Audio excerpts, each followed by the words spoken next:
Ladies and gentlemen, thank you so much for joining us. My name is Asher, and I am joined by the Rage guys, Rage Zombie himself, and Tinkerbell, and we are bringing you our top picks for 2016. So we wanted to do something a little different this time, so we each picked 3 games and decided on the top pick. There are also some honorable mentions in there. And so, without further ado, here's the Rage guys' top 10 games for 2016. Rage Zombie. Ark: Survival Evolved Scorched Earth DLC, September 1st, 2016. Oh, the controversy and butthurt behind this DLC by the Ark community. An early access game with a paid DLC. It came out of nowhere, and I mean quite literally just showed up. And instantly, the community was split between, oh my god, a paid DLC, and holy shit, there are fucking dragons. And that is exactly how it went. But in my opinion, this was an awesome DLC. For someone who had already enjoyed 1,200 hours of Ark, this was refreshing. It brought dragons, new items, new dinosaurs. On top of that, new structures and elements, mythical creatures like rock golems, for instance. I'm recommending this DLC not because what I think they did was right, releasing a DLC that partially split the community while it was still in early access, but because this $20 DLC has given me at least 200 hours of enjoyment, and some AAA titles can't even manage to do that anymore. Superhot, February 25th, 2016. Where to start with this game? It's just an absolute roller coaster from start to finish. You experience mechanics in the game you've never seen before, causing a little bit of a learning curve until you get the hang of it. Time only moves when you do, wink winks. Well, that's half true. Anyway, after a few levels you will swear that it moves all the time. I'm recommending this game because it's probably the only game I've beat in one sitting while also streaming this year.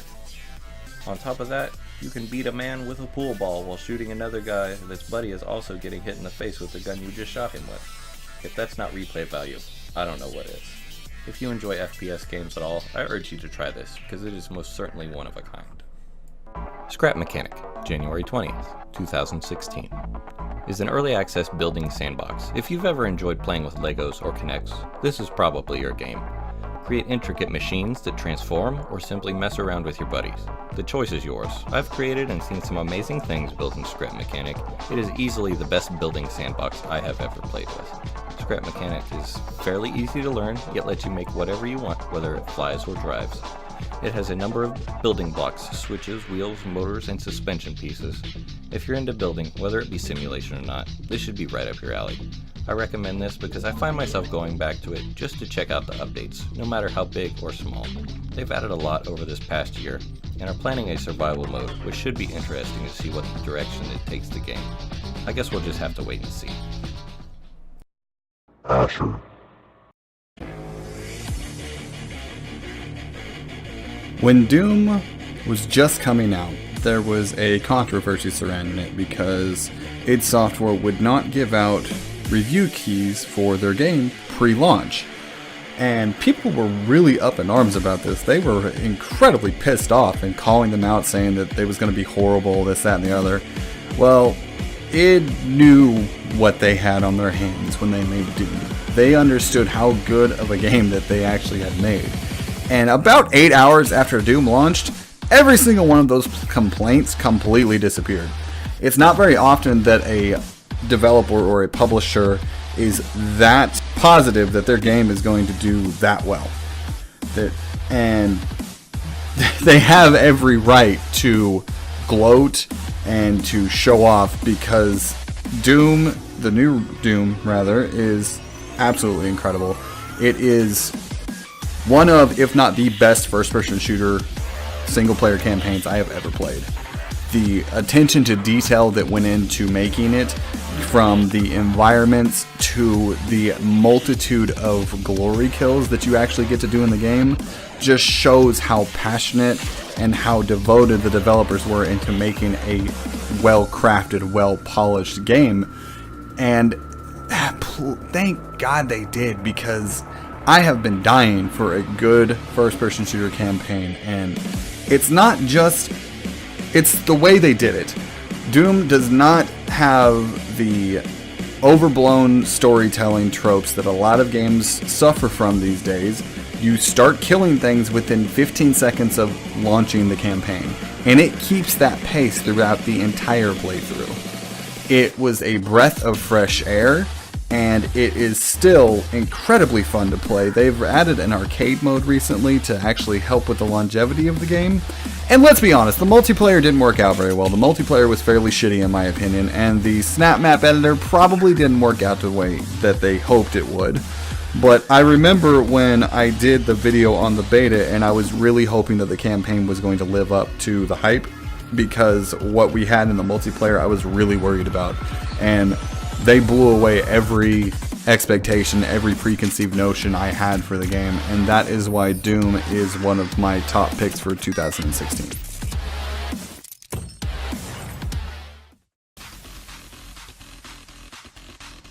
Xenoverse 2 is going to be a little bit of a controversial pick, and I can already hear some of the things that people would say about it. Oh, it's basically just a rehash of the first one, they didn't add enough, it's grindy, and I get it, I understand it. Xenoverse 2 is not going to be a game for everyone, and I'm coming from a person who had and played Xenoverse 1, and I picked up and played Xenoverse 2, and I was incredibly excited about it, and it lived up to every one of my expectations, because I wanted more of the same that we had in Xenoverse, just a little bit more polished when it came to the fighting mechanics, and they delivered that. I don't see why that's a problem. It's worked for Call of Duty for God knows how many years. They've released one every year, barely tweaking it, and people buy it by the droves, and oh, it doesn't innovate enough. No, if something's not broken, you don't need to fix it. Now, there are things about this game that need fine-tuning. The way that they've handled the servers, the networking when you're doing a multiplayer lobby is better than the first one, but it can still definitely use improvement. But myself, I didn't really play much multiplayer. I played it through the single player. And yeah, it's the same Dragon Ball Z storyline that I've played through in Budokai 1, 2, and 3, Tenkaichi 1, 2, and 3, Raging Blast 1 and 2. I mean, it's the same exact story every single time. At least this one kind of shakes it up and does what-if scenarios, so it's not exactly the same story. But just the simple fact that I get to create my own Dragon Ball Z Universe character, which has been a fantasy of mine since I was a young child. I've always wanted a game to make my own character and be a Super Saiyan. And this game let me do that. The previous one did as well. This one takes it a step further. This one adds transformations for every single genre or gender. What am I saying? It adds transformations for every race, so it's not just the Saiyans that get to do it, and it added more customization features, which I feel I could still use more, but they still added it in there. They're delivering ongoing support. I don't see why Xenoverse 2 has gotten a lot of hate. I think it's incredibly fun. I've beat it once all the way through. I've almost beat it a second time, and I just enjoy playing it. So that is why Xenoverse 2 is one of my picks for 2016.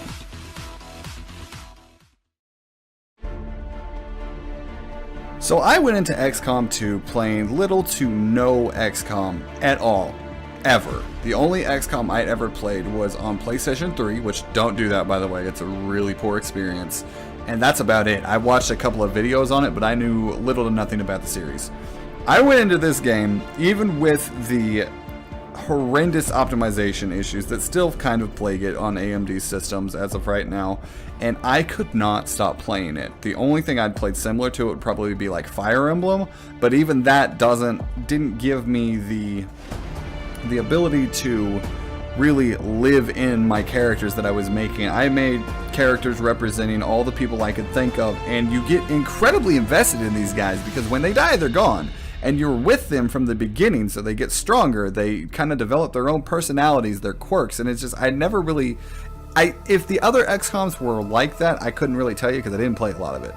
And from my understanding, XCOM 2 fixed a lot of the problems that XCOM 1 had in terms of gameplay, so I hope it wasn't that bad, but from what I played, I loved XCOM 2. I put at least 30 to 40 hours into it, and I could easily see myself playing more of it if I had the time, but it's the RNG nature of it would probably turn a lot of people off. But for me, the RNG nature of it is what makes it so good. It's that tenseness behind and the suspense behind every single move you make, whether or not you're going to die, whether or not you're going to get the hit. And sometimes you get screwed over by rolling the dice. And sometimes you hit shit that you should have never in a million years landed, but somehow you did. The only complaint I had was the difficulty ramp up at the very end on the last mission, because it gets insanely intense. I mean, it is hardcore balls to the wall on that last mission compared to the rest of the campaign. But the campaign was like 25 hours long. It's one of the longest campaigns in a non-JRPG-esque game that I've played in as long as I can remember. And I think XCOM 2 is really what you make of it. If you go with defaults and kind of just roll through it, and you're probably not going to get a lot out of it. But if you actually take the time to customize your guys and really make it your own, XCOM 2 can be one of the most satisfying games that you can play as for all of 2016. And that is why I chose it for one of my tops for 2016. Tinkerbell. My top picks for 2016 are Blood and Bacon, Rise of the Tomb Raider, and Battlefield 1. And first on the list is Blood and Bacon. Now you might be saying, why in the hell would Blood and Bacon be a top pick over games like Titanfall 2 or this year's Call of Duty? And the answer is simple. I'm not paying $60 for a reskin of Black Ops 3, and I played Titanfall 2 during the free weekend, and it just wasn't overly impressive. But Blood and Bacon has that easygoing, if it moves, kill it mentality, but with blood. Lots of it. I'm talking blood for days here. It's great to play by yourself, or you can play with up to 6 others for a blood-gushing, pig-squashing good time. Number 2 on the list is Rise of the Tomb Raider.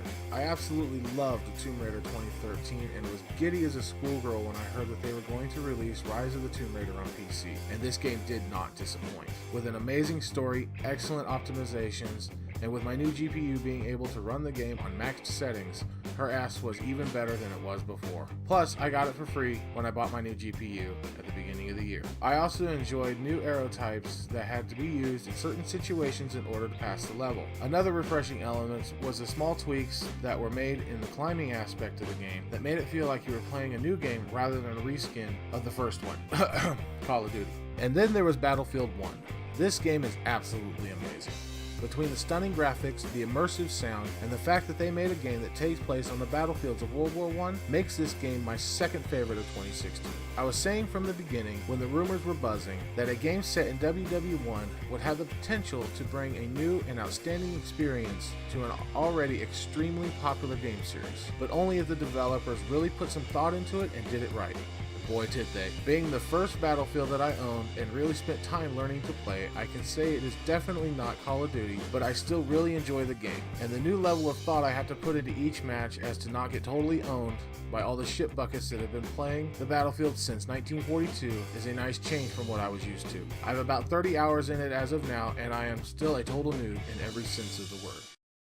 Honorable mention.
2016.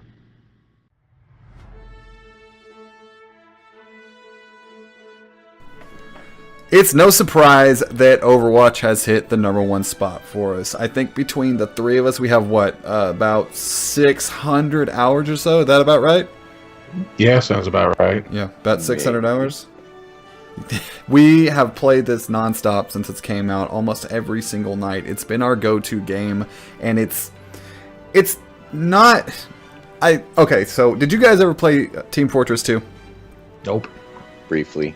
Briefly? Maybe like 3 times. So, it's not TF2. It may have been inspired by TF2, but it is not TF2. And there's something about Overwatch that keeps us coming back over and over again. I don't know if it's because the plays of the game that really get us hyped every time. I don't know if it's just because the characters are really memorable and we all have our likes and dislikes on them.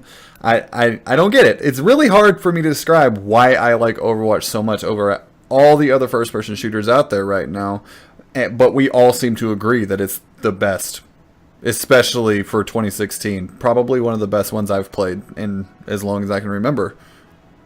You know, I bet I know what it is. It's those damn loot boxes, man. There's drugs in them. The And they make you just like, you got to have loot boxes. Because if you ain't got loot boxes, you're just not playing Overwatch. It's just not a thing. Yeah, you get high level and you're like, damn, it takes a long time. I mean, it doesn't take as long as it used to, but you're like, man, I mean, you know, $1.99.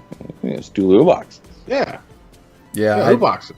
I don't think I've really spent anything on the game, but I think that's a pretty good judge of how long we play is we got a loot box and then we get off for the night. It's just, I guess maybe since I'm getting older, I appreciate the fact that I can jump in, play a few rounds, and jump out, and that's it. There's no persistence to it other than me unlocking skins. There's no people that are stronger than others based on the items they have. Everyone's on an even playing field. Everything that you unlock is completely for cosmetic purposes only.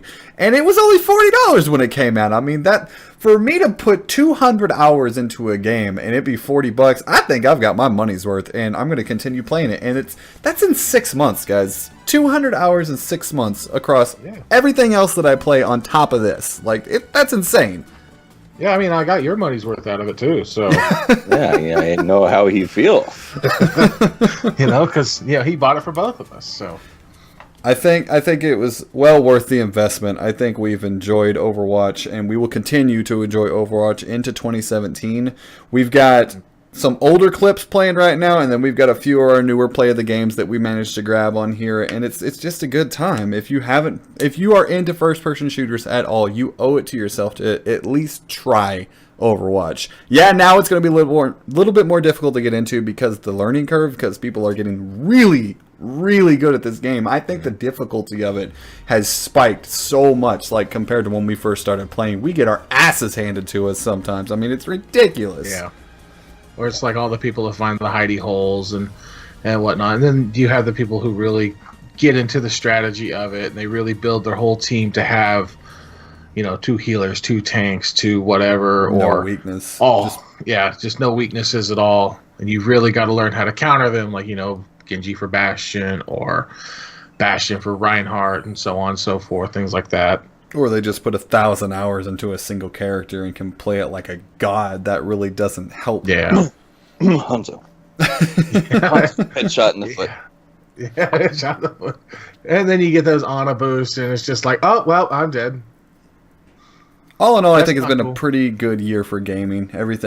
With everything taken into account, a lot of the scandals that we had this year, we had some pretty shitters. No Man's Sky. But we had some really good ones come out as well, and I am looking forward to 2017. There is new tech on the horizon that I cannot wait to try out, and I'll even be doing a new build this year, and we're going to film that for you guys as well. But to wrap up 2016, Overwatch, #1 game of the year, and until next time, guys, we will bring you more content when we can. My name is Asher. I'm Tinkerbell. Zombie. Take it easy, guys. We'll see you later.